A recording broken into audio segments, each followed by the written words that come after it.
Now I want to talk about your knowledge and your belief on this. You're a smart person, right?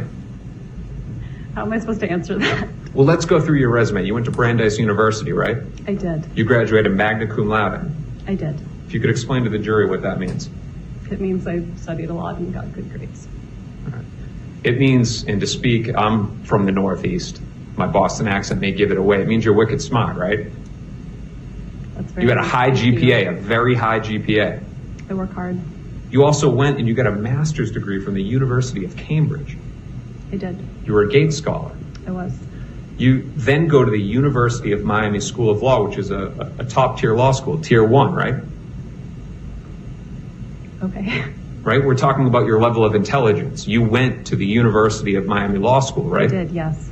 You also clerked at the 11th Circuit Court of Appeals, right? I did. Now, to get a clerkship out of law school, it's a very difficult thing to do, right? It's challenging. You have to have top grades. You have to go through a rigorous selection process, right? Yes. You then become a professor at the Florida State University College of Law, right? Yes. You're also a published author, right? Now you're just embarrassing me. This case everywhere. You'd agree with me on that, right? I've been advised by my lawyer not to read it. All right. Now, we're not talking about reading stuff. There's podcasts, Also not to listen. TV shows, Also not to watch. articles. Don't read. And so you've made the decision. Now, you're a lawyer yourself too, right? I am. And you made the decision, I'm not going to look at any of this stuff. Correct. I don't want to know what happened to the father of my two children. Not I don't want to know what happened. How can you say you love those boys if you don't care who killed the father that they loved? You also have a separate obligation as an attorney to tell the truth, right? Of course. Okay. I don't believe that I did. You did not. I don't remember doing that, no. No further questions. I don't remember exactly the timeline of that. Okay, thank you. Lawyers, yeah. I honestly don't remember. What if I told you that 5 people are already serving life sentences for a brutal execution-style ending, yet the one person at the very center of all walks free? What if the evidence pointing toward her involvement is so compelling that even her own mother's lawyer seemed to suggest she might be the truly guilty one? And what if I told you that this entire twisted plot revolved around something as simple as wanting to move closer to family? If you're drawn to cases where the truth hides in plain sight, where justice seems incomplete, and where every answer only leads to more questions, then you need to hit that subscribe button right now. Here at Dark Trail Files, we don't just tell you what happened. We show you the evidence, play you the actual courtroom moments, and let you decide for yourself. This is a case that will haunt you, and trust me, you don't want to miss a single detail. Subscribe and turn on notifications, because the story you're about to hear is far from over. July 18th, 2014. Tallahassee, Florida. A respected Florida State University law professor named Dan Markel pulled into his garage after a routine trip to the gym. Within moments, 2 shots rang out. Dan was struck twice in the head while still sitting in his vehicle. He would pass away the following day, leaving behind 2 young sons and a community in shock. Dan wasn't just any professor. He was a Harvard-educated legal scholar who specialized in criminal justice and punishment theory. He was described by colleagues and students as brilliant, dedicated, and most importantly, a devoted father to his 2 boys. His ending seemed senseless, random even, but investigators would soon discover this was anything but random. This was a carefully orchestrated hit. And the motive? A custody battle. Dan Markel had been divorced from Wendi Adelson since 2013. Their marriage, which began with promise in 2006, had deteriorated into what court documents described as extremely contentious proceedings. Wendi, also an attorney and law professor at Florida State, wanted one thing above all else: to relocate with their 2 sons to South Florida, where her wealthy family lived. Wendy's connection to her family, particularly her brother, would become central to understanding what happened next. I absolutely had a close relationship with my brother. And how soon after the murder did your lawyer advise you not to talk to your family about it? In 2016. Okay, so what about the 2 years in between? Did you talk to him about it then? I mean, I talked to him about the fact that a murder occurred, but I guess I don't understand the question. But you never talked to him about the suspicions you raised in the law enforcement interview that your brother might have done it. No, I did not.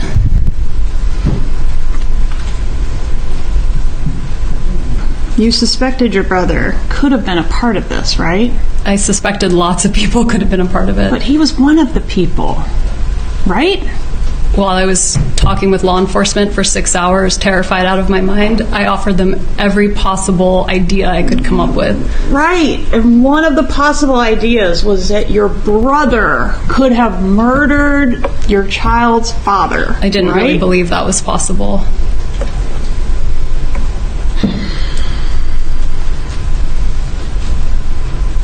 Was part of the plot for you to be able to have plausible deniability about this? Absolutely not. Is it better for both you and your brother if you don't know the details of this? I don't even understand the question that you're asking me. When did you first become aware that you might be a suspect in this case? I mean, as the ex-wife, I assumed I was a suspect from the beginning.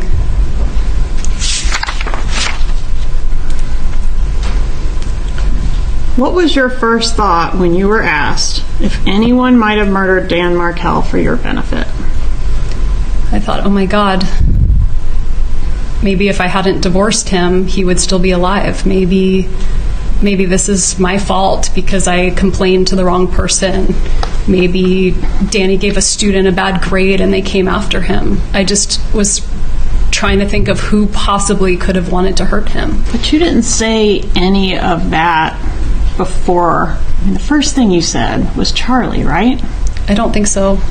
Page 25 of your interview, line 5 through 15. Do you have any reason to dispute? Page 25, not 5 hours into it. You say Charlie might have done it, right? Can I see, please? You may.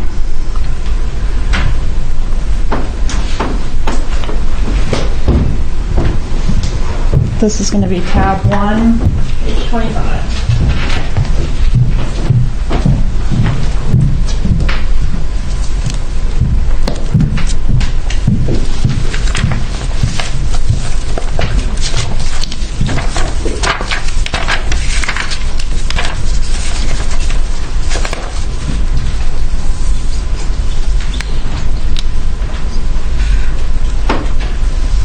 What I say here is that he would never do it. Right under the highlighted part, I say no, he would never.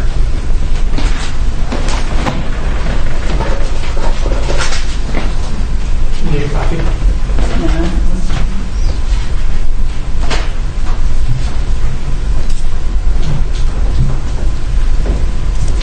Page 25, line 5 through 15. I mean, my brother, the one, his name is Charlie, the one I'm really close to. He makes a lot of jokes in that taste, and it was a joke he made. He bought the TV for me this morning that got broken, and then I was talking to him about whether it made sense to pay or fix it, or whether I should get a new one. And it was always his joke that, he knew that Danny always treated me badly. And it was always his joke. He said, I looked into hiring a hitman and it was cheaper to get you this TV. So instead I got you this TV.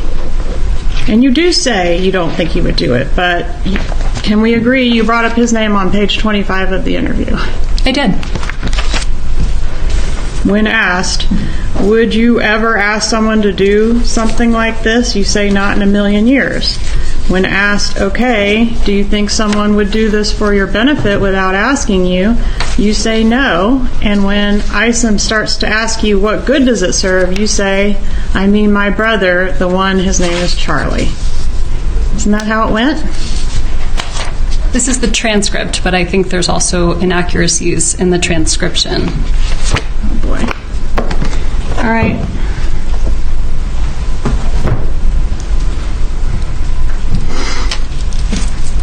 Do you want the culpable parties held accountable for murdering the father of your children? Absolutely. I'm grateful they're already in jail.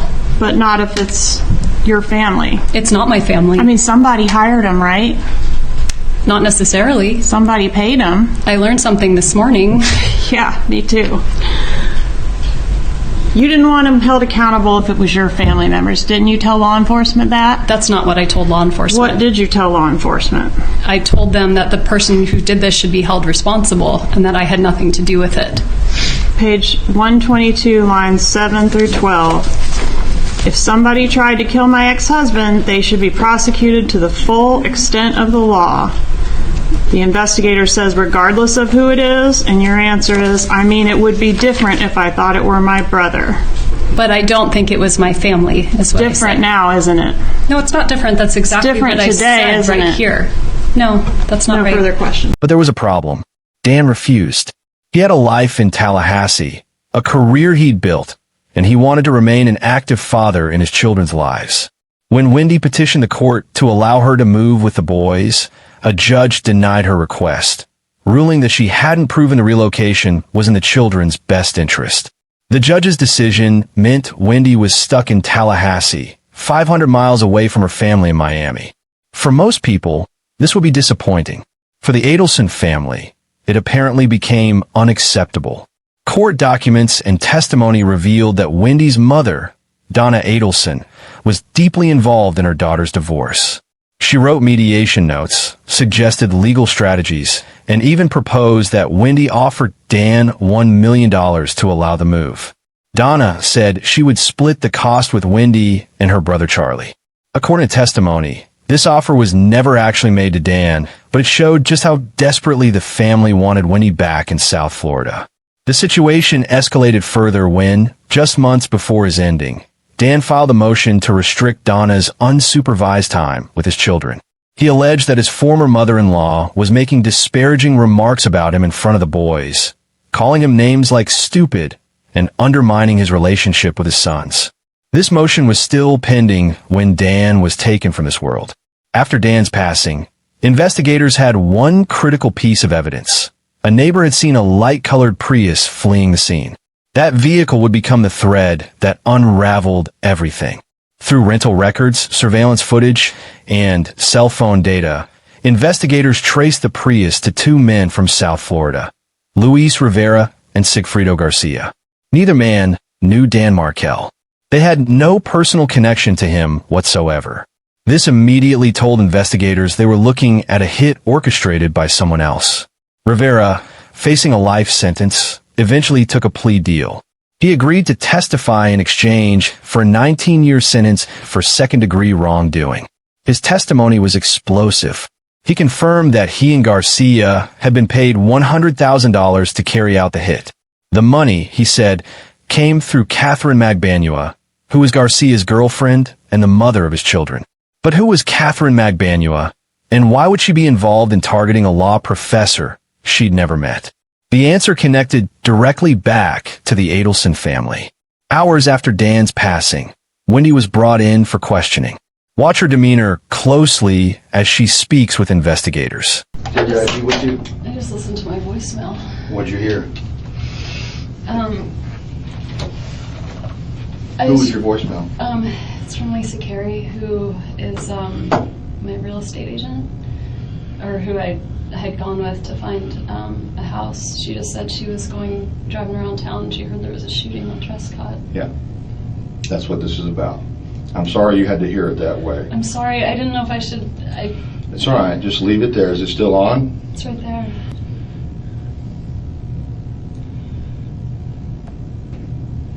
Hey, it's Lisa Carey. It is Friday, and I feel like an idiot doing this, but I just heard that there was a shooting over on Trescott, and I promise I'm not trying to be dramatic or even nosy. I don't know, just checking on you, my friend. I hope all is well. I hope your sweet boys are well, and if there's anything you need, let me know. It just ran a chill down my spine when I heard that there was something going on Trescott. All right, 212-3083. Hope all is well, and I will talk to you soon. Bye. That's all right. You can stop it. Or does it stop automatically? It's done. Okay. Do you have your identification with you?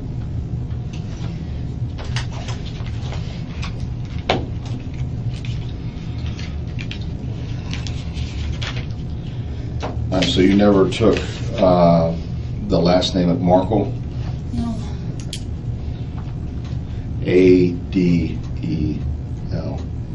Adelson. Okay. Wendi with an I. Joe. All right.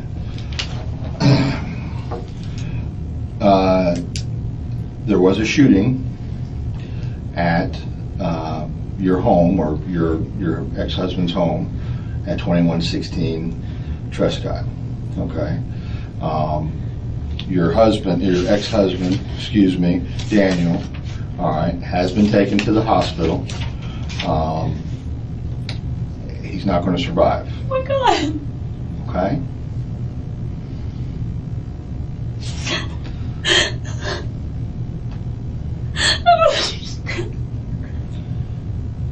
I'm sorry. I'm about to tremendous party. What happened? Well, before we get into everything, I have to establish where you were and who you were with and so forth. Okay. Okay, and then once we've established all that, I can give you more details. Okay. Do you understand why I wanted you to come here before I discuss this? Oh my God.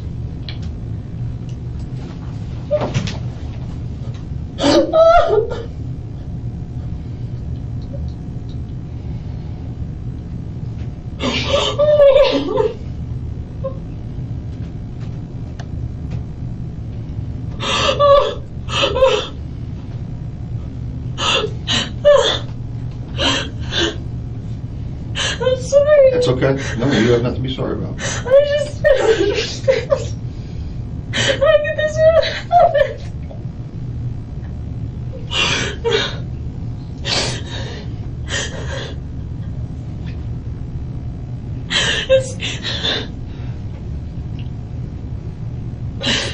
Can you let me get over this hump, okay?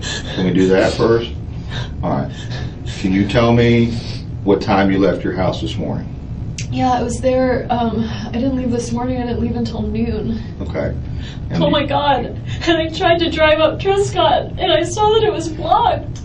It was blocked at some point. I'm not sure what time it was And I blocked. just thought, oh, there's maybe some trees down or something. Because sometimes Oh, you're saying as you drove down which one of the side roads? when I'm going to a friend's party tonight, and it's a oh my God, what am I even talking about? I needed to buy, it's a stock the shelf engagement party, and so I went to buy bourbon. Okay. So I went to drive from my place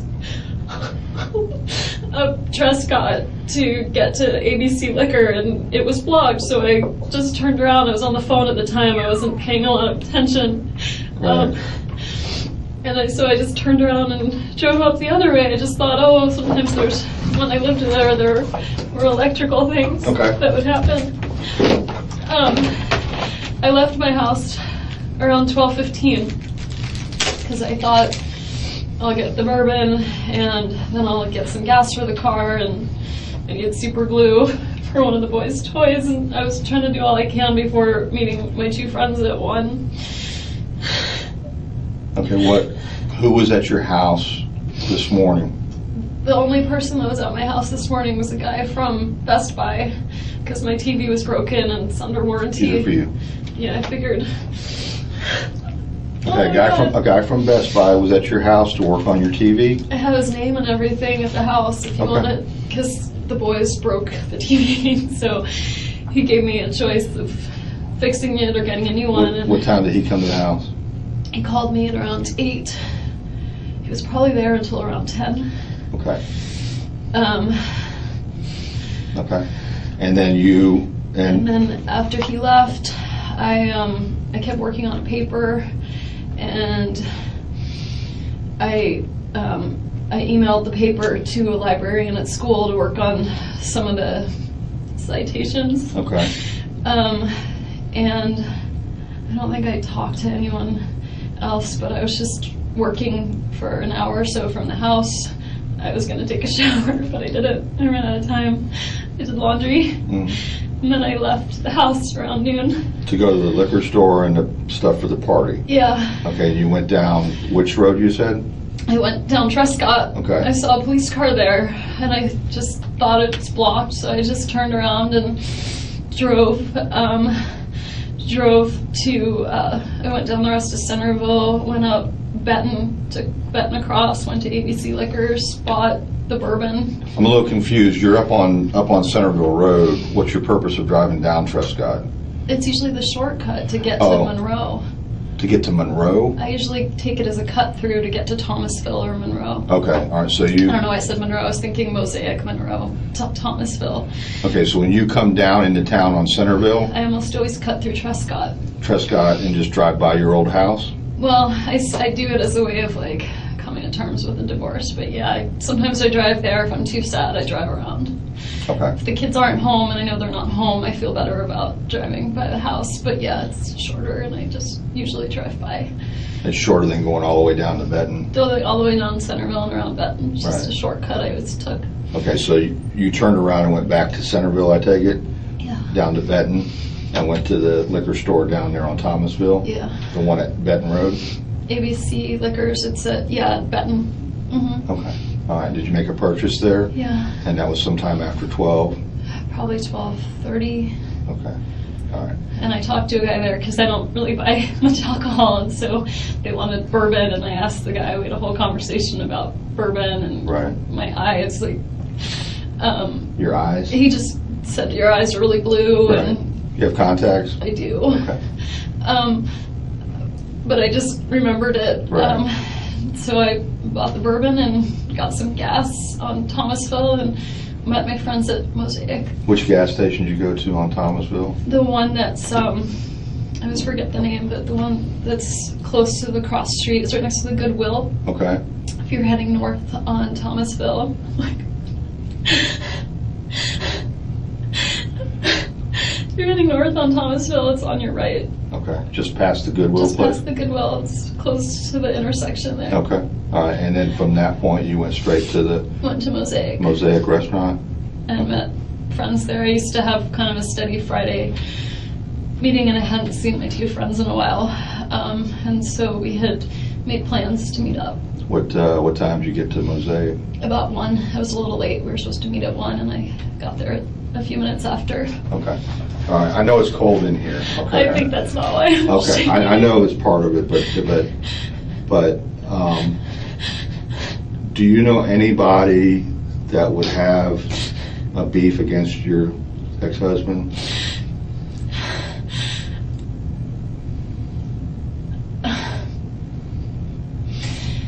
He's, oh my God. I hate to ask it now, but I have to do it now. You I understand, right? understand. I understand.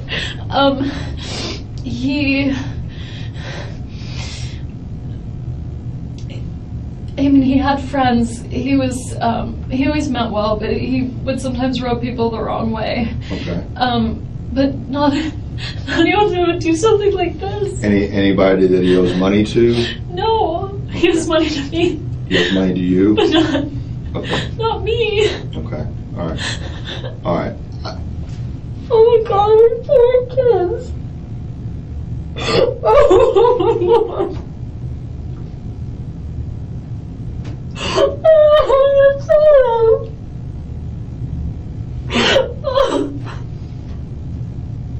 I know a lot of people didn't really love him, but I don't know anyone who would do something like this. Well, we're still trying to determine, what happened and how it happened. But he wouldn't do this to himself. Okay, He was a very positive person. okay. He No one that you know of or that he's spoken to recently that he's had some type of problem with or that he was concerned about? No one that he was concerned about. I mean, we've been separated for 2 years, so I don't know, like, Right. if he had something going on, I wouldn't know about it. But, I mean, I had lost my voice earlier this week, and so we had put off this conversation about our son's school and where he was going to go, and he,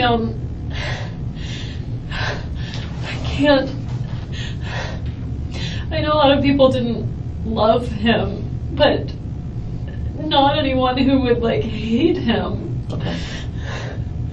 He meant well. Everyone that knew him Okay. knows that he means well, but he can be a little like argumentative. Right. But not, he didn't owe anyone money. He didn't do anything except work and take care of his kids. He wasn't involved in anything bad. Okay. I can't believe this is happening. I know. And he was a professor at the law school, is that correct? Yeah. Okay. And your divorce has been 2 years, or the total separation, I'm assuming? Total separation's been 2 years. Our divorce was finalized last summer around this time. Okay. He wouldn't do this to himself. He has a girlfriend now. You know his... Catherine McBanuel wasn't just anyone. She had been in a relationship with Charlie Adelson, Wendy's brother.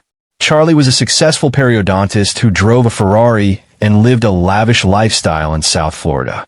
And curiously, Catherine was on the payroll of the Adelson Institute, the family's dental practice. Despite there being little evidence, she actually worked there. Financial records would later show that Catherine received significant sums of money from the Adelson family around the time of Dan's passing. She also received help paying for cosmetic procedures. The prosecution would argue these payments weren't for dental work. They were for orchestrating a hit. Then there was the joke that wasn't really a joke. Winnie herself mentioned this to police, but her version differed significantly from what others would say. I absolutely had a close relationship with my brother. And how soon after the murder did your lawyer advise you not to talk to your family about it? In 2016. Okay, so what about the 2 years in between? Did you talk to him about it then? I mean, I talked to him about the fact that a murder occurred, but I guess I don't understand the question. But you never talked to him about the suspicions you raised in the law enforcement interview that your brother might have done it. No, I did not.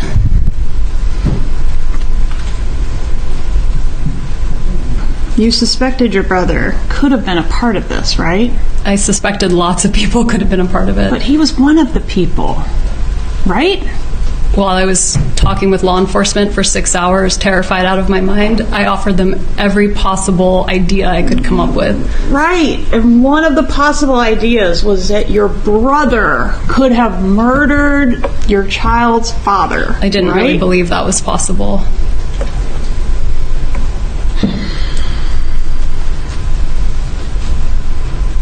Was part of the plot for you to be able to have plausible deniability about this? Absolutely not. Is it better for both you and your brother if you don't know the details of this? I don't even understand the question that you're asking me. When did you first become aware that you might be a suspect in this case? I mean, as the ex-wife, I assumed I was a suspect from the beginning.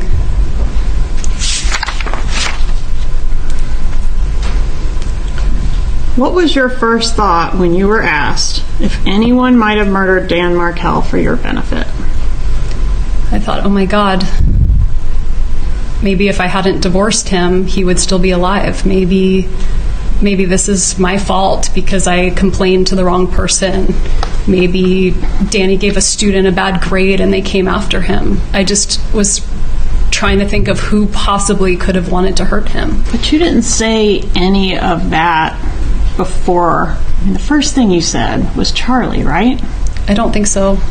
Page 25 of your interview, line 5 through 15. Do you have any reason to dispute? Page 25, not 5 hours into it. You say Charlie might have done it, right? Can I see, please? You may.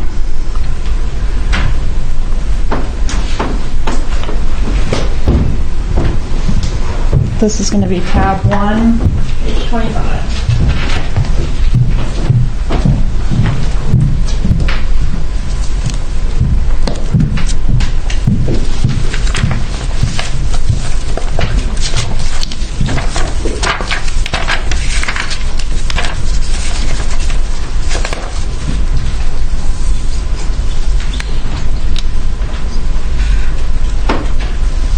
What I say here is that he would never do it. Right under the highlighted part, I say no, he would never.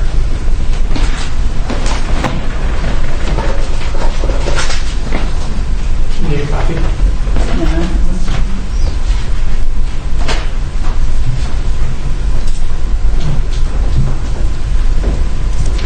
Page 25, line 5 through 15. I mean, my brother, the one, his name is Charlie, the one I'm really close to. He makes a lot of jokes in that taste, and it was a joke he made. He bought the TV for me this morning that got broken, and then I was talking to him about whether it made sense to pay or fix it, or whether I should get a new one. And it was always his joke that, like, he knew that Danny always treated me badly, and it was always his joke. He said, I looked into hiring a hitman and it was cheaper to get you this TV, so instead I got you this TV. And you do say you don't think he would do it, but can we agree you brought up his name on page 25 of the interview? I did. When asked, would you ever ask someone to do something like this? You say not in a million years. When asked, okay, do you think someone would do this for your benefit without asking you? You say no. And when Isom starts to ask you what good does it serve, you say, I mean my brother, the one, his name is Charlie. Isn't that how it went? This is the transcript, but I think there's also inaccuracies in the transcription. Oh boy. All right.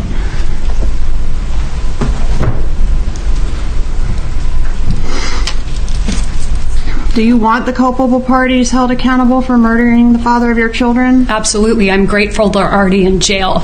But not if it's your family. It's not my family. I mean, somebody hired them, right? Not necessarily. Somebody paid them. I learned something this morning. Yeah, me too. You didn't want them held accountable if it was your family members. Didn't you tell law enforcement that? That's not what I told law enforcement. What did you tell law enforcement? I told them that the person who did this should be held responsible and that I had nothing to do with it.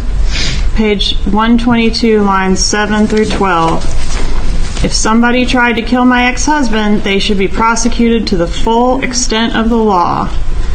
The investigator says regardless of who it is, and your answer is, I mean, it would be different if I thought it were my brother. But I don't think it was my family, is what I said. Different now, isn't it? No, it's not different. That's exactly different what I today, said isn't right it? here. No, that's not No right. further questions. In her initial interview with police, Wendi mentioned something strange. She said her brother Charlie had once joked about hiring a hitman to deal with Dan, but claimed he'd said it was cheaper to buy her a new television instead. She portrayed it as a tasteless joke, nothing more. But Wendy's ex-boyfriend, Jeffrey Lacasse, told a very different story. Jeffrey Lacasse's testimony would prove to be one of the most damaging pieces of evidence in the entire case. Listen carefully to what he revealed. All right, Mr. Lacasse, I want to take you back to July 13th, 2014. This is going to be the Sunday before the homicide that we're here about. Did you see Wendi Adelson that evening at her residence here in Tallahassee? Yes, after we returned from dinner and a movie, we went back to her residence. Yes, ma'am. All right, and at some point that evening, did the issue of the relocation battle that was going on back in the summer of 2013 come up? It did. And is that the issue we've already touched on, which has to do with her wanting to move to South Florida with the children and filing a petition to do so in the courts? That's right, and by extension, the issue of being stuck in Tallahassee. Okay. And while discussing that issue, did Ms. Adelson make some statements to you about her brother Charlie? She did. And what were those statements? She asked to speak to me confidentially in a very serious tone of voice, told me that Charlie had investigated all possible options to take care of the problem of Danny Markel, including hiring a hitman, which would cost about $15,000. And I later revised that and thought maybe it was $50,000, but the dollar amount was the only thing in question. She definitely said that Charles Adelson had looked into hiring a hitman to kill Danny Markel. And when did she say Mr. Adelson had looked into hiring a hitman? When the relocation was denied, the previous summer. Okay. All right. And the dollar amount, so she either said 15 or 50, you're not sure which? That's correct. Okay. And when she said this, what was her demeanor like? She was very serious, All right, so definitely not to be confused with the TV joke. No, I'd heard that joke repeatedly. I knew that joke. This was something very different. This was chilling, a little scary, made my stomach flip. I found it disturbing. The joke was said in a lighthearted manner, and this was not said in that way. This was serious and said confidentially. All right, thank you. And I want to,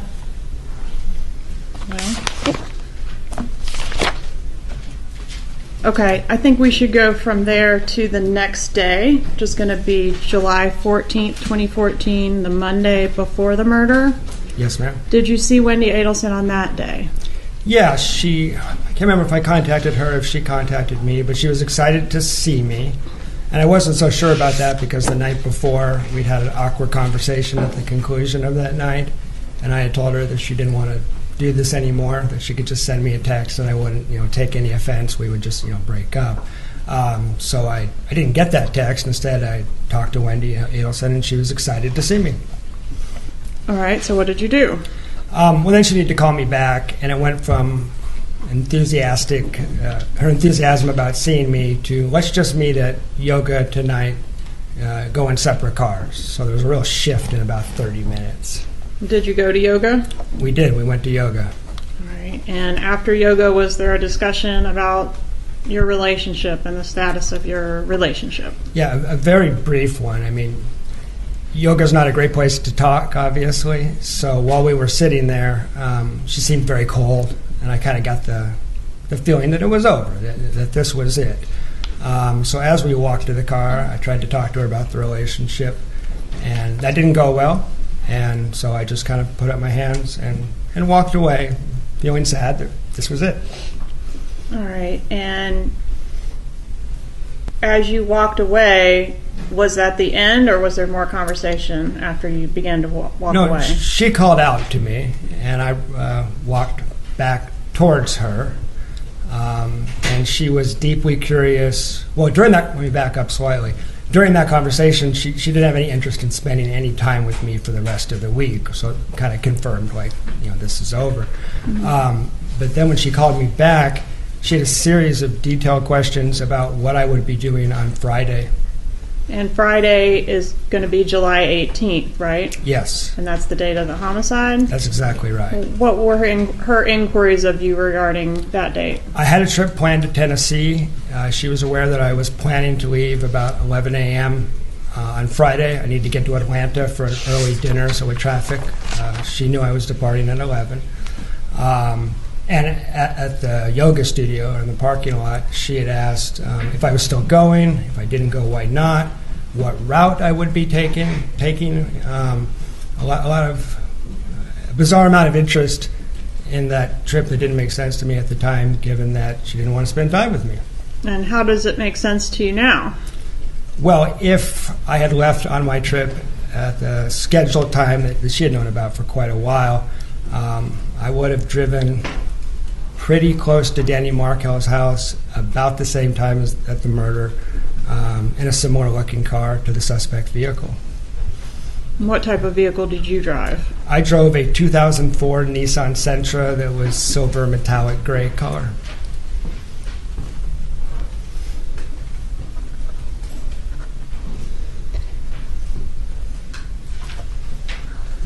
So if you had followed your original plans, you would have been passing by the Markel residence or nearby there around the same time as the killers were fleeing? Yeah, I would have been at Capitol Circle in Thomasville. Sure, I would have been on the same cell tower, for example. I think my life could have been pretty complicated had I taken my original plans.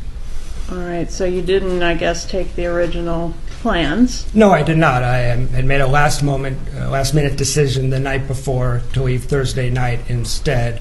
I had not informed Ms. Adelson about that because we weren't speaking. Actually, no, I don't know that anyone, for sure that anyone in Tallahassee knew I had changed my plans, just the people at the other end. All right, so you were actually in Tennessee at the time of the homicide. I was. And when we've heard you were called in as a potential suspect, and apparently named by a Jane McPherson. Do you know who that is? I do. Okay, who is that? That was a friend of Wendi Adelson's, and she was a doctoral student in our program. I had a not much of a relationship with her, just a kind of a working relationship. We'd worked on a couple of projects together, but I didn't know her very well at all. But someone that knew that you had been dating Wendi. Yeah, I think she was a confidant of Wendi Adelson's, yes, for sure. Okay.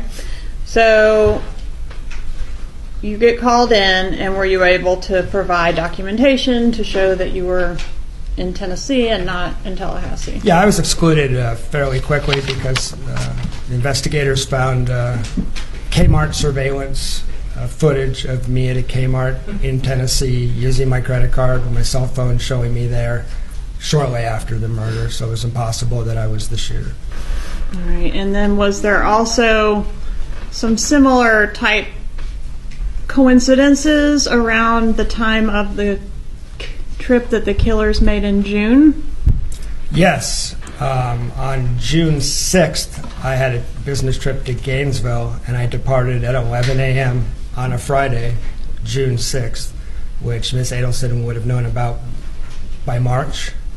So really, I take 2 trips out of Tallahassee in my car the whole spring and summer semester. And both times, hitmen tried to kill Danny Markel. Okay. Any further contact with Wendi after the yoga date? We about 10 days after the murder, she reached out to a mutual friend, and we had a few phone calls. And during one of those phone calls, did you learn about a dinner where Wendi had become ill at the table? Yes, I did learn about that. And what did you learn about that dinner? That she went out to dinner with Charlie for what he called a celebration dinner. He said something to her. She spontaneously vomited on the table. And this would have been within how much time after the homicide? Within a few weeks. Was it specified that the celebration was in reference to Dan Markel's death as opposed to anything else? Wasn't specified. Okay. But whatever it was, that's the dinner where she vomited. That's right. That's right. One moment, please.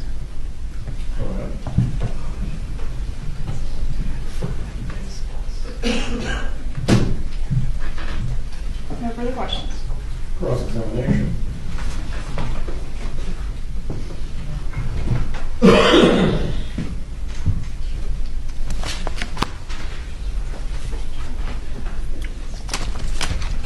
Let's shift gears a teeny bit.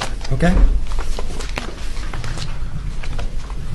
When you and Miss Adelson were dating, there were occasions when she would drive, right? Yes. Did she have a good sense of direction? I don't know. You're aware that when she was married to, she lived in Professor Markel, she lived on the house on Trescott, right? Yes. And when you were dating Wendi, would she often use Trescott as a shortcut to get from one place to another? She used it a few times when I was in the car, if that's what you're asking. She did that on June 27th, the day we departed to Gainesville at 11 a.m. on a Friday. I think you said in one of your interviews that she would do that at least 100 times, drive by the house. That was a figure of speech. Okay. Now, you mentioned, we'll start with the joke, the bad joke. Yes. You mentioned this TV joke, how it was lighthearted, bad humor, certainly in the context of what happened, but it was a joke. Yeah, it was dark humor, I would say, but it was clearly a joke, yes. And do you recall that joke being given at that Yardbird dinner? I don't. Could it have been given at that Yardbird dinner? It could have, but I don't recall it, and I actually think I might remember that. I'm sure you do. Given what happened.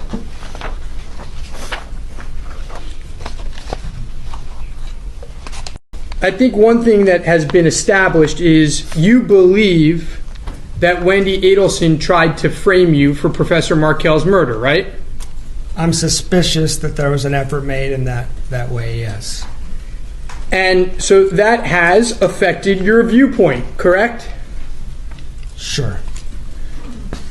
Well, let's talk about your viewpoint. And we have to go a little bit back and repeat a couple things to put it in context. So you meet with Charlie Adelson. He tells you that he's he's friends with people in the criminal element.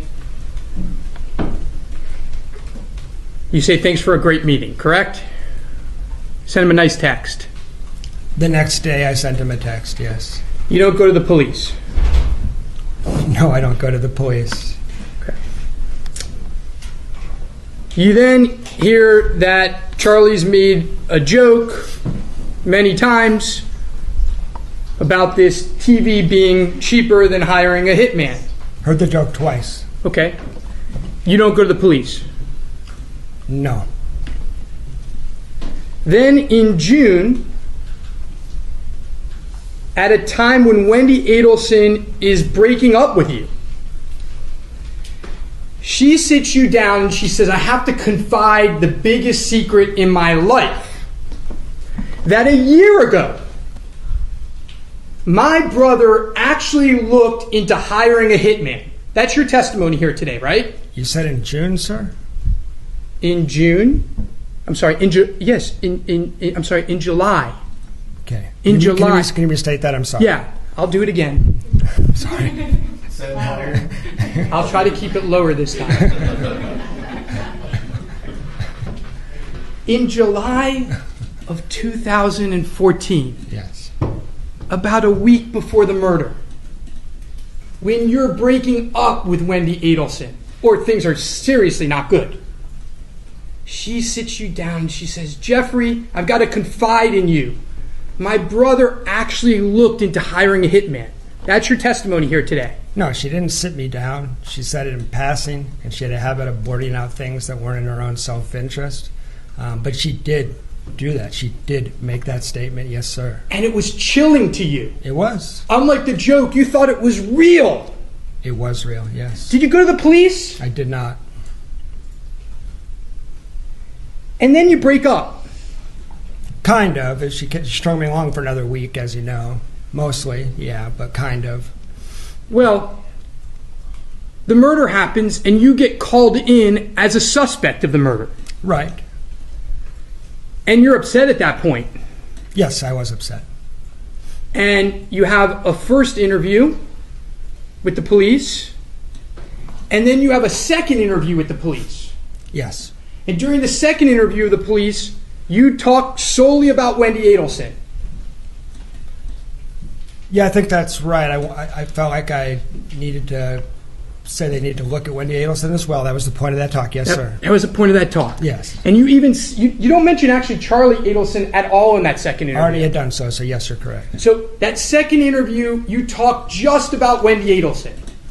And in fact, you're so uncomfortable in the interview. You tell the police that.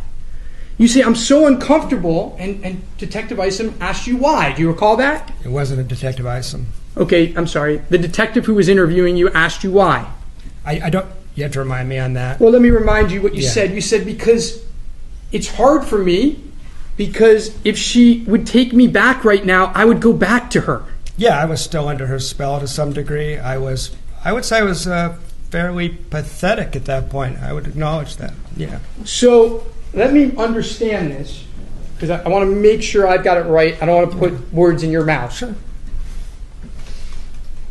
Wendi Adelson has told you that her brother looked into hiring a hitman sometime in 2013.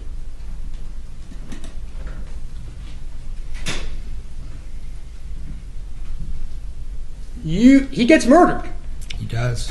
You go to an interview, and during that interview, you're still thinking about staying with Wendi Adelson. You don't want to talk badly about her because you still want to be with her. You're talking about this July 23rd interview specifically? Yes. Yeah, it only been a week. It was still pretty fresh. I was still pretty mixed up. That's right.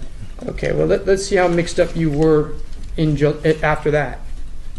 So then you're clearly broken up at that point. We can agree, right? Actually, I would say yes functionally, but I've testified before that Miss Adelson and I had conversations in August where she behaved as if we were still together, and we had a conversation that finally ended it, initiated by me. Now, practically, we were broken up. You never went on a date with her again, right? Never saw her again other than in our courtroom, right. Fair enough. Then she tells you, according to you, that my client, Charlie Adelson, says that she had a celebration dinner with Charlie, and that the celebration dinner was about the murder of Professor Markel. I don't recall saying that last part. But that's how you took it, right? I worried that was the case. I told the police, and my understanding was Wendi conceded she threw up on a dinner table. Do you know that the first time you told the police that was in March of 2015? I do know that. So what happened in September of 14? What happened in October of 14? What happened in November of 14? What happened in December of 14? January of 15? February of 15? You still didn't think that was important to tell the police? I'm happy to answer that. I think you deserve an explanation on that. You may have noticed in my March 6, 2015 interview, I come in with notes, big pile of notes. Those notes are written in July of August. They're written pretty quick after the murder.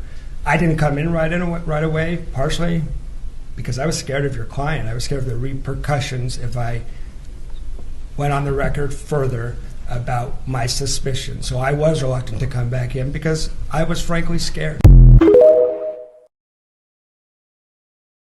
Oh, I get it. You were scared of him in August of 14, but you weren't scared of him in March of 2015. Now I decided to man up. I decided it was a homicide and needed to man up. That's the decision I came Right. to. You weren't scared to tell him that my client had actually looked into a hitman a year earlier. That didn't scare you. You could tell him that in July. No, I was. Hold on, sir. Let me ask the question. Fair enough. In July of 2014, you told police that Charlie Adelson, you heard, actually looked at hiring a hitman. You weren't scared to tell him that. I asked for police protection. I was scared. You told them that in July of 2014. Isn't that correct? Yes, in the same conversation I said, can I get some assurances? Can I get some protection? I have something I want to tell you. I'm scared to tell you. But you were too scared to tell him about a celebration dinner comment, and you waited almost half a year to tell him? Well, I did wait half a year to tell them, but the notes I brought in were written right after that interview. I also wanted to get my thoughts together because I thought this day might come. And in those first two interviews, there was a lot going on. It was pretty traumatic, so I wanted to collect my thoughts. So that's what I was doing, in addition to being pretty fried in and having to get over that idea. Isn't it true that those comments never happened, and you're upset because you believe that this family tried to frame you for murder? Everything I'm saying is true. I'm sure it is. May I have a moment, Your Honor? Move to strike the "I'm sure it is" comment. I'll withdraw it. It's withdrawn. Please disregard, members of the jury.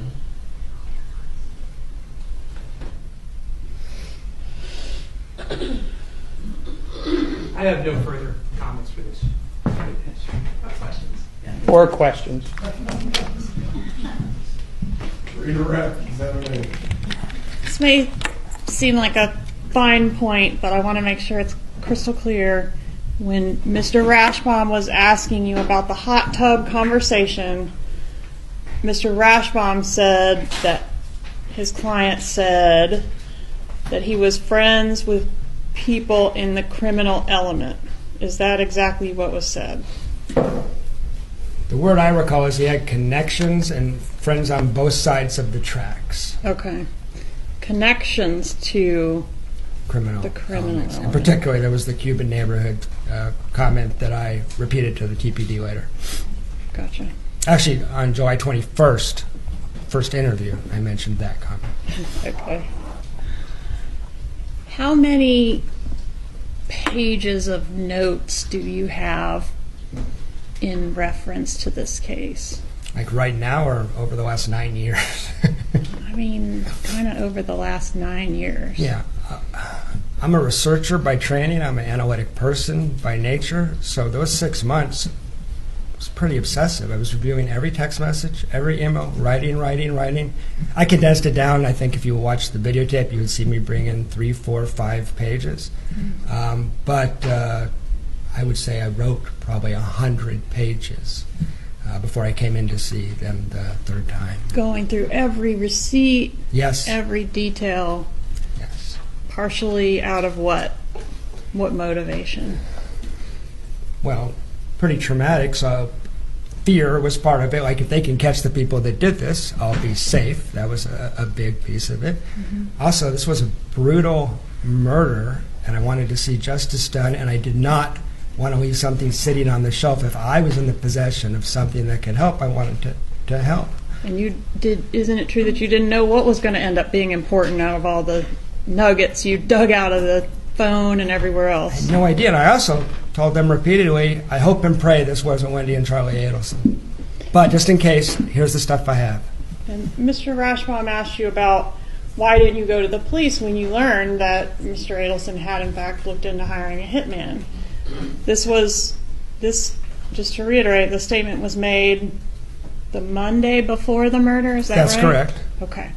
And that's the statement where Wendy's relating it to you. Yes. All right, so that's going to be in 2014. Yes.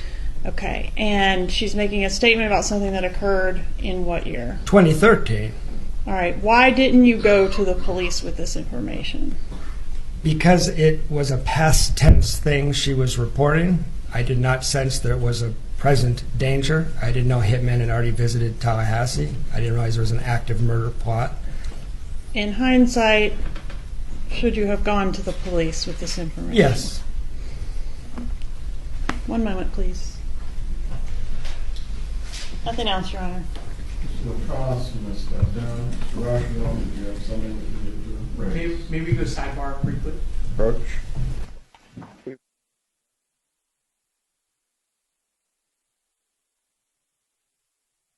Jeffrey Lacoste had dated Wendi for about 9 months, beginning in late 2013 and continuing until just days before Dan's passing. He testified in multiple trials about his relationship with Wendi and what she confided in him. According to Lacoste, on July 13, 2014, just 5 days before Dan was killed, Wendi asked to speak with him confidentially.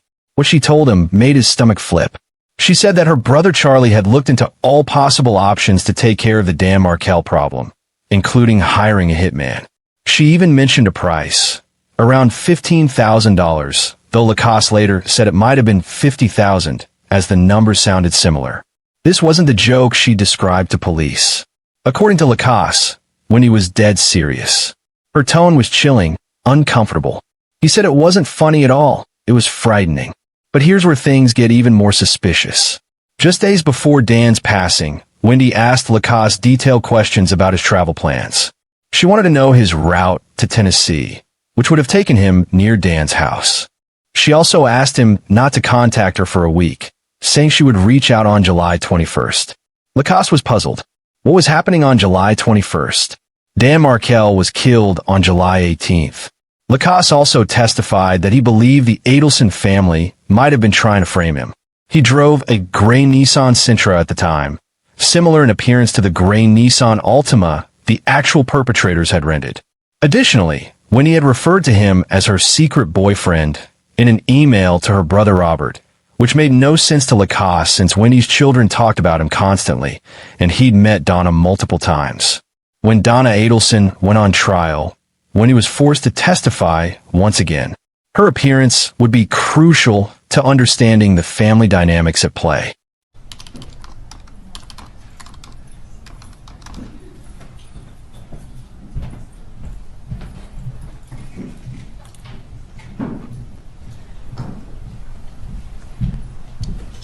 Good morning. If you can just take your seat for right now, I will swear you in when the jurors re-enter the room.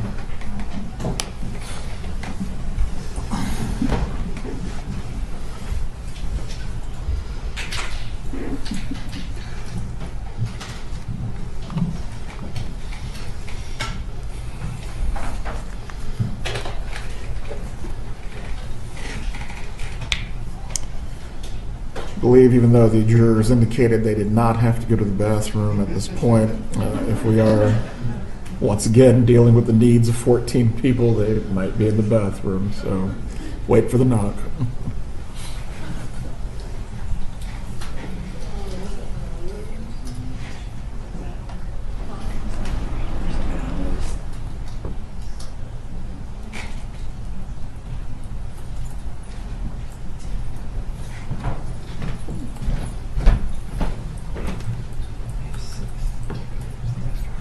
Okay. It's fun. I believe that we have a few jurors that do need to use the restroom. If anyone needs to stretch their legs or use the bathroom themselves, please take your opportunity now. Once we start with the testimony, again, the door will remain closed if you exit. Go ahead.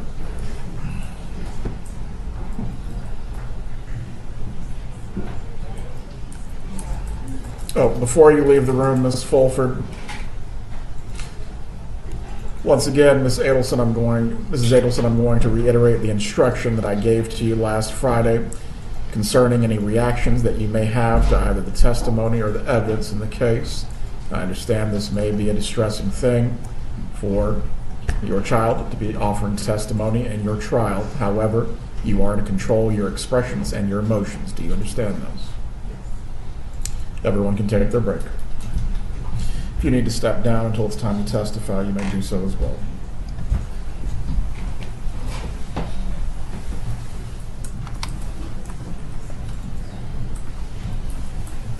As the investigation progressed, more evidence emerged connecting the Adelson family to the plot. Cell phone records showed that on the morning of Dan's passing, Wendi had an 18-minute phone call with her brother Charlie about a television repair. That same television, the one Charlie had supposedly bought her instead of hiring a hitman, was the reason Wendi claimed she was home at the time of the incident. She said she was waiting for a repair person. But Jeffrey Lacoste testified that the television screen appeared shattered, as if someone between 5 and 6 feet tall had physically struck it. Was the broken television deliberately created to give Wendi an alibi? Even more troubling, on the day of Dan's passing, Wendi made unusual inquiries. She contacted Dan to confirm his parenting schedule for the days before and the date he would be harmed, dates that had already been agreed upon. Why double-check something already settled unless you needed to confirm someone's whereabouts? Then, about an hour after Dan was shot, Wendi drove by his house.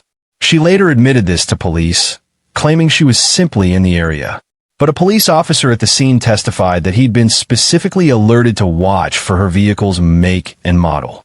Perhaps most damning of all was information found in Donna Adelson's planner.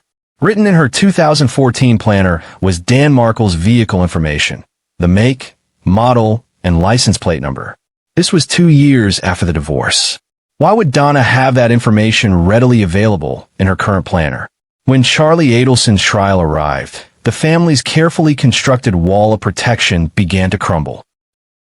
It's like my parents have more reason to dislike Danny than almost anyone else. Is that what you said? That is what I said. And that's because he hurt you, right?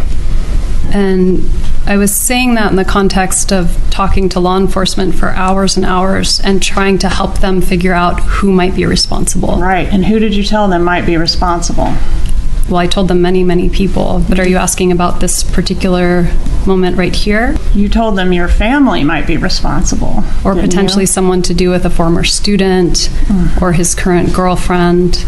I mentioned lots of people that I thought could be responsible. Okay. And of the lots of people that could have been responsible, your family was one. Yep. Because they might have done this thinking it would help you. I mean, that's what happened, right? I'm sorry, I don't understand the question. Your family had your ex-husband killed to try to help you, didn't they? No, that's completely untrue. When did you learn that Catherine Magbanoa was blackmailing your brother for the murder of your ex-husband? Today. So he never told you? No. You testified in Catherine Magbanoa's murder trial last year, didn't you? I did, yes. And she was convicted. She was convicted, yes. A crime for which she apparently is innocent because she was just a conduit for Sigfredo Garcia. Did you learn that today along with all of us? Well, I learned that someone made that argument. I don't know whether it's true or not true. Did your dad get any big gifts for his 70th?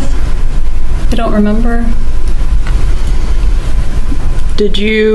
So there was no big lead up and discussion about some big gift that you were involved in, at least? I don't remember. I don't remember if I gave him a present. I hope I did. Do you remember what anybody gave him for that birthday? I really don't. Was the murder of Dan Markel your dad's big gift? I mean, that's, of course not. That's a horrible thing to say. What about the grandchildren, getting full unfettered access to the grandchildren? My parents had full unfettered access to their grandchildren always. You want the culpable parties held accountable for murdering the father of your children? Absolutely. I'm grateful they're already in jail.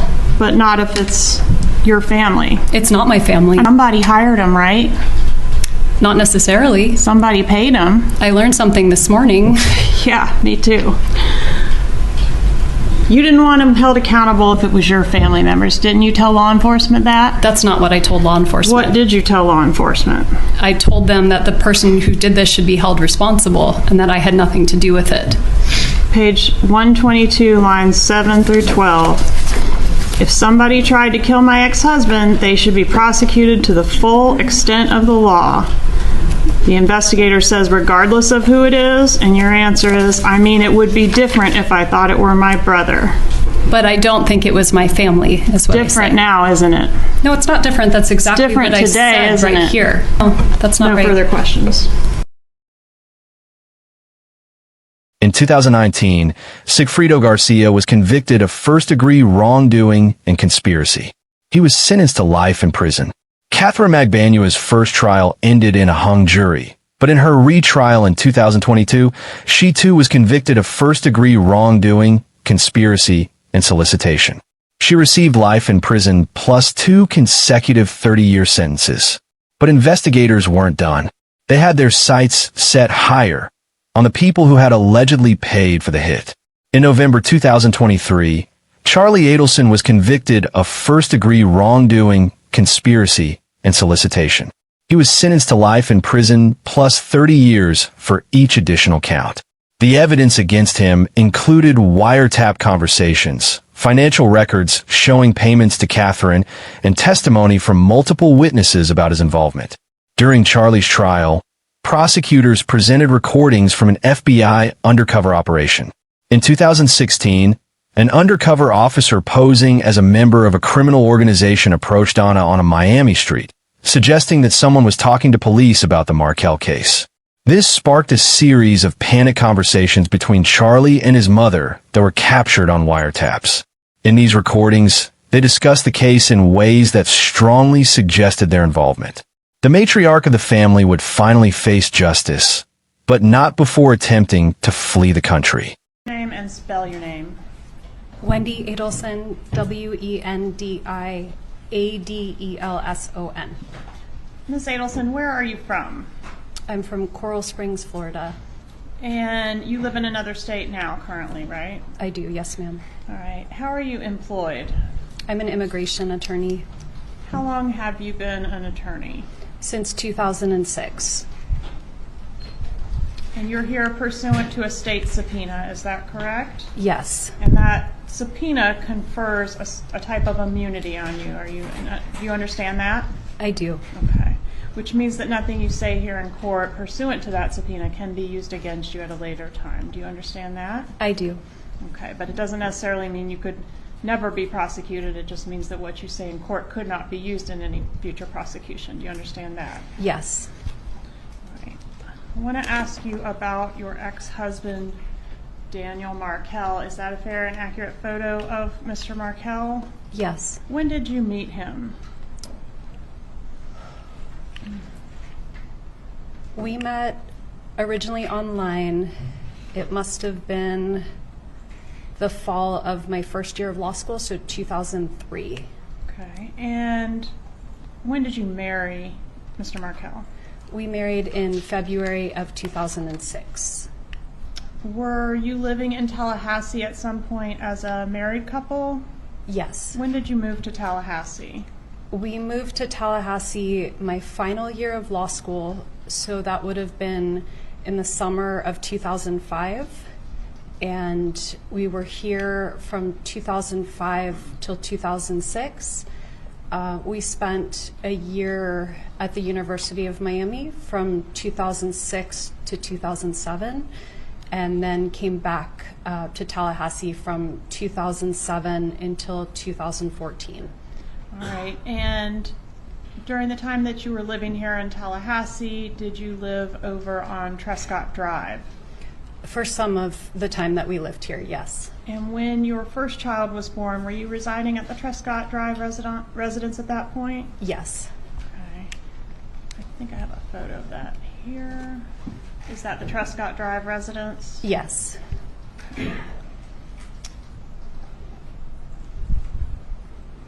And how many children did you have with Mr. Markel? We have 2 children. What were their ages at the time of their father's death? It was 10 days before my older son's 5th birthday, so he was 4 turning 5, and our younger son was 3.5. The boys are 14 months apart. And did there come a time when you and Mr. Markel separated? Yes. When was the separation? It was in the fall of 2012. Whose decision was it to separate? It was mine. How did your ex take that news? Well, we talked about it many times before it actually happened, but when the separation became official, he was very upset. And even though there were problems and issues and discussions, it was a surprise to him when it actually happened, right? It was. Okay. And was part of the reason for the separation your differing views on how to raise the kids pursuant to the Jewish faith? I'd say it was a very small part, but it was a part. Did you consider your ex to be a religious zealot? No, I didn't think he was a religious zealot, but I did think he was using religion as a way of controlling me. On November 13th, 2023, just days after Charlie's conviction, Donna Adelson was arrested at Miami International Airport. She and her husband Harvey had obtained rush visas and booked one-way tickets to Vietnam, a country with no extradition treaty with the United States. Donna was charged with first-degree wrongdoing, conspiracy, and solicitation. Her trial was initially set for September 2024, but was delayed when her attorney withdrew due to conflicts of interest, as he had previously represented Charlie. When her trial finally began in August 2025, the evidence against Donna was overwhelming. Prosecutors presented financial records showing she had signed checks to Catherine Magbanua around the time of Dan's passing. They played wiretap phone calls where Donna discussed fleeing to countries without extradition agreements. Jailhouse informants testified that Donna had confessed to them and even tried to convince them to provide false testimony. In a stunning courtroom moment, Donna's own defense attorney seemed to point the finger elsewhere. I wouldn't say without his influence in any way, but yes, they've grown up without their father. He's not here to give them advice. He is not. He can't come to any of their functions, sports, anything else. Correct. They're not eating kosher like they would have with their father. They are not. They don't have him at all. They don't have him in their lives day to day, no. Because on July the 18th of 2014, he was brutally murdered in his driveway. Isn't that true? That is true. And you testified on direct that anybody in your family that had anything to do with it should be held responsible. Isn't that correct? Yes. And that includes you, doesn't it? Anyone who's responsible. Redirect examination. When you said you were an actor in someone else's show, whose show was it? I think I felt like I just wasn't fully present in my own life, that I had always been a real people pleaser. And so there was an aspect of not always being true to myself and wanting to make other people happy. And one of those people is your mom, right? Yes. And that's part of why you kept going with relocation, even when you kind of had some doubts about it, right? I would say it's part of the reason. Donna's defense team attempted to shift blame, at times seeming to suggest that if anyone was guilty, it might be Wendi. But the strategy didn't work. On September 4th, 2025, after just 3 hours of deliberation, the jury found Donna Adelson guilty on all counts. She was sentenced to life in prison on October 13th, 2025. At her sentencing, Donna maintained her innocence. Her husband Harvey stood by her, claiming she was innocent and had been convicted by a biased judge and jury. But 5 people had now been convicted in Dan Markel's death, and the evidence was clear. This had been a family conspiracy.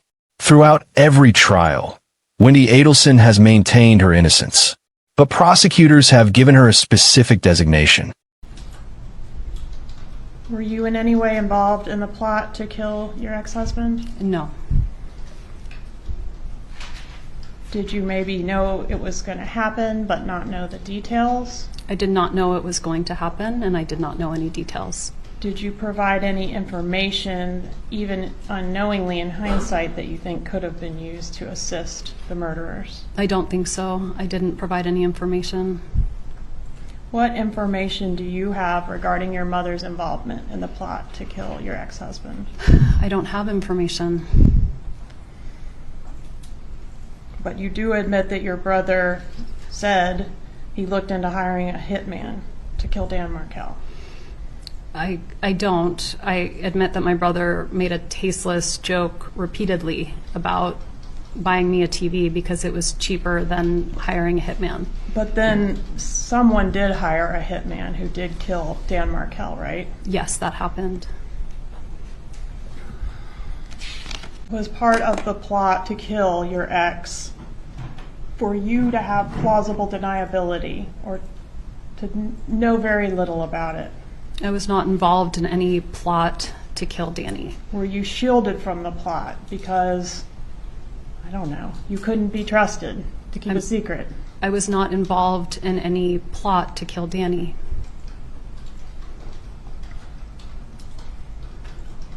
Why did you tell investigator Isom in your law enforcement interview that you were worried the police, or you were worried, I guess, in the police car on the way to be interviewed, that you might be considered a suspect? Because I couldn't think of anything bad going on in his life other than the divorce. And frequently the ex-wife is a suspect. Were you treated as a suspect? I was not. But you mentioned 9 times in your law enforcement interview being a suspect, didn't you? I did, yes. So where does that leave Wendi Adelson? Despite all the circumstantial evidence, Wendi has never been charged with any wrongdoing. However, prosecutors have officially named her as an unindicted co-conspirator in the case. This designation means they believe she was involved but either lack sufficient evidence to charge her or have strategic reasons for not doing so yet. Wendi has testified in every single trial, her brother's, Catherine's, and her mother's. Each time, she's been granted derivative use immunity, meaning her testimony cannot be used against her in a future prosecution. Each time, she is denied any involvement or knowledge of the plot. When prosecutors asked her directly during Donna's trial, "Were you in any way involved in the plot to end your ex-husband?" Wendi answered no. When asked, "Did you provide any information, even unknowingly, that you think could have been used to assist those responsible?" she replied, "I don't think so. I didn't provide any information, but the evidence tells a more complicated story." Wendi is a writer, someone who understands how to craft narratives. Some observers wonder if she crafted the perfect alibi. And is that the only book you've written, or have you written more than one book? I've only written one book. What was the book about? The book was about human trafficking and about the vulnerabilities that lead to trafficking, the problems when it occurs, and basically how to recover from it after. Where was the book set? It was set in a fictional town. What was the name of the fictional town? Hiawassee Springs. So Hiawassee. Is it located in the panhandle of Florida?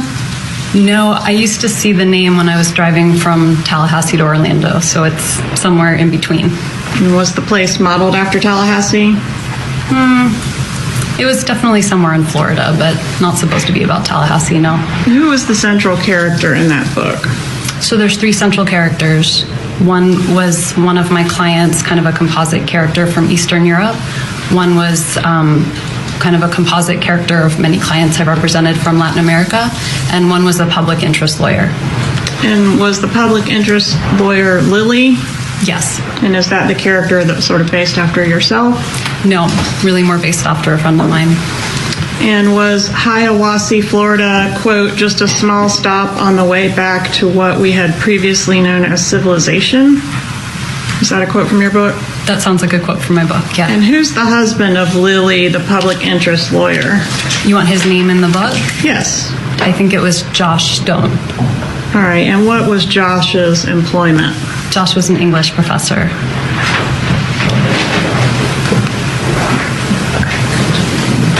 I'm sorry, what was your answer? Josh was an English professor. A professor, where did he teach? It's been a while. I wrote the book over 10 years ago. I don't remember what I named the university in the North Florida State University? That sounds right. NFSU? NFSU sounds right, yeah. All right, and in the book, does Lily lament, quote, we moved to this godforsaken place for Josh's career? Yes, that sounds like a line Lily would say. All right. When you looked at page 187 of the divorce document on cross, and I'll hand that back to you.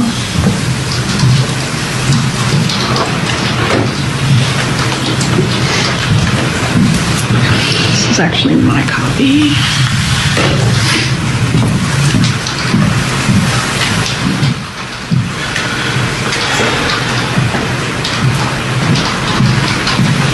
Just turn back to 187.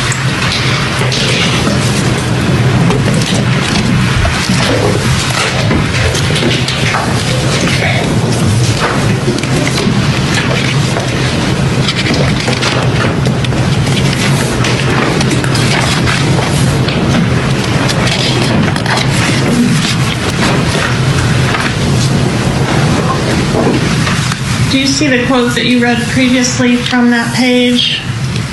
I don't. Okay.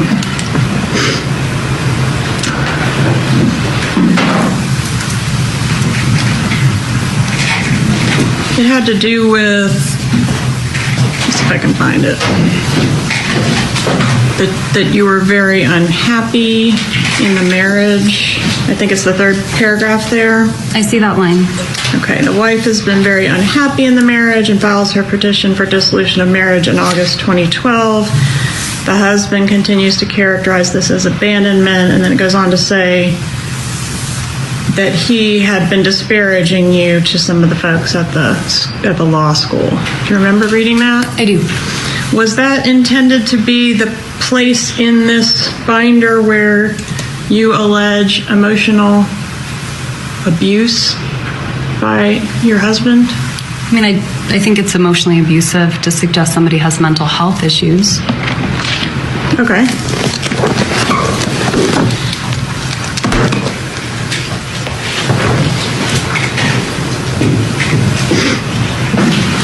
What is the Prof's blog? You were asked about that on Cross. Yeah, it was a blog that Danny started with some of his colleagues to kind of promote community in the law professor world. And who reads the Prof's? Probably blog? other law professors and people interested in becoming law professors. Who is on the Crim Prof listserv? I don't know. Were you on the listserv for that Prof's blog? I may have been on the listserv at some point. Do you remember seeing the post that you were shown on Cross? I do. And the post says something about Danny and I are planning to attend a conference that will begin Sunday, July 20th. Is there any other information on what you were shown about Dan's travel plans post-murder other than that? I'm sorry, can you please repeat the question? The post says Danny and I guess it's another professor writing this thing, Danny and I are planning to attend a conference that will begin Sunday, July 20th. Is that the type of information that he would typically have on something like the Prof's blog or Facebook? That sounds right. Okay, but as far as the date he's leaving, the flight he's on, that kind of stuff, would that typically be on the Prof's blog? He wouldn't put what flight number he was on, but he would almost always communicate when he was going on a trip. Okay, so going to a conference that starts July 20th might be an example. Flying to New York tomorrow would be an example. Okay. But not, he didn't not put, a flight number. But he didn't put flying to New York tomorrow on this occasion. No. You were referenced several times, not on direct examination by the state, but by your brother's attorney on cross as a co-conspirator. Are you charged in this case? No. This isn't your trial, is it? No. Is your brother charged with conspiring with you to do a murder? No. Is he charged with conspiring with you to plan a murder? No. Is he charged with soliciting you to do a murder? No. Who is he charged with doing those things with? I don't think anyone. Have you had an opportunity to review his indictment in this case? I have not. Give you an opportunity to take a look at that document to yourself.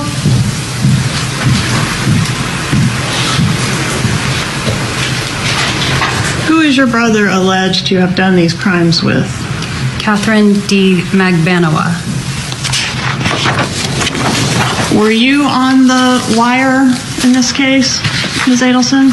No. So when the bump happened, are you familiar with the event I'm referencing as the bump? I am now. When law enforcement approached your mother on the street and handed her a piece of paper? Yes. Okay. When that occurred, who did your mother call? I don't know. Not you, right? Not me. Okay. And once your brother found out about the bump, did he call you about it? No.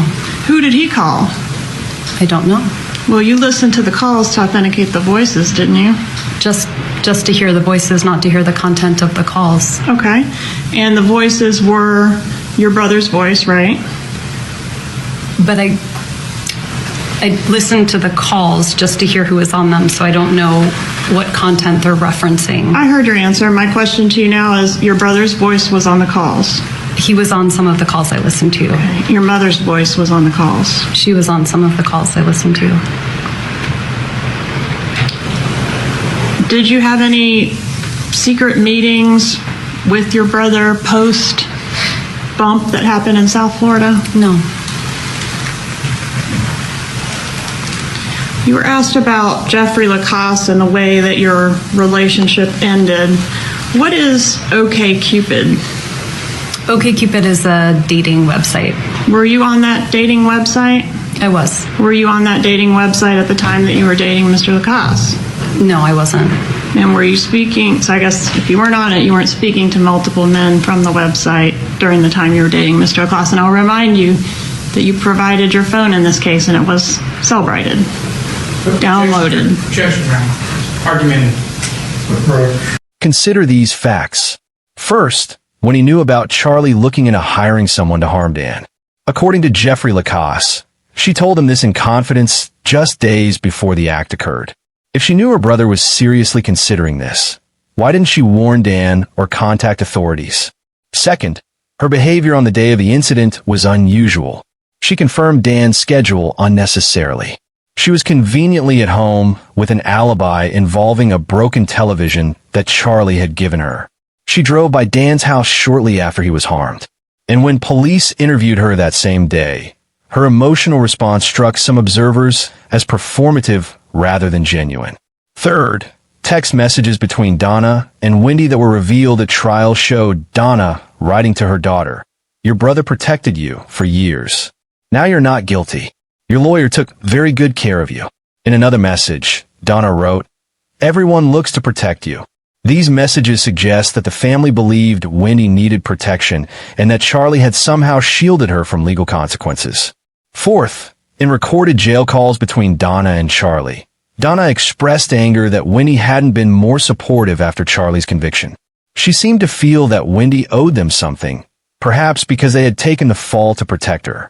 Fifth, Wendi cut off contact between Dan's parents and their grandsons after the arrest began in 2016. She also changed the boys' last names from Markel to Adelson, claiming it was for their safety. These actions effectively erased Dan from his children's lives, exactly what the relocation would have accomplished. This brings us to the central question. Is Wendi Adelson truly innocent, or was she the mastermind who manipulated her family into doing her bidding? There are two possible interpretations of the evidence. Perhaps Wendi was an unwitting pawn in her mother's scheme. Donna Adelson was described by multiple witnesses as controlling, overbearing, and deeply involved in every aspect of her children's lives. One witness testified that Donna micromanaged Wendi's life. Could Donna have taken Wendi's complaints about the custody situation and decided on her own to solve the problem permanently? In this version of events, Wendi may have vented to her family about wanting to move, not realizing they would take matters into their own hands. When she told Lacasse about Charlie looking into hiring someone, maybe she was processing her own shock and fear about what her family might do. Maybe she was trapped between loyalty to her family and horror at what they were planning. The fact that she was given immunity and allowed to testify suggests prosecutors may not have enough evidence to prove she actively participated in planning the hit. They can show she had knowledge, but knowledge alone isn't the same as conspiracy. The alternative interpretation is darker. What if Wendi was the one who wanted Dan gone and manipulated her family into making it happen? What if she played the victim so convincingly that her mother and brother felt compelled to act on her behalf? Consider this. When he stood to gain everything from Dan's passing, she would have full custody of the children. She could move to South Florida. She would be free from the custody battle that had defined her life for years. And if her family carried out the plot, she could maintain plausible deniability while they took all the risk. The television alibi seems almost too convenient. The drive-by past Dan's house appears suspicious. Her confirmation of his schedule on the day he was harmed raises questions. And her apparent lack of genuine surprise when told about his fate by police is troubling to many who have watched the interview footage. Some legal observers believe Wendi is extremely intelligent, smart enough to ensure she never explicitly said or did anything that could be proven in court. She may have planted seeds, made comments, expressed wishes, all while being careful never to directly request or plan the act. Her mother's text messages suggesting Charlie protected Wendi could mean he took action she wanted but never explicitly asked for. In this scenario, Wendi may have played her family like pieces on a chessboard, knowing they loved her enough to do whatever it took to make her happy. From a legal standpoint, suspicion isn't enough.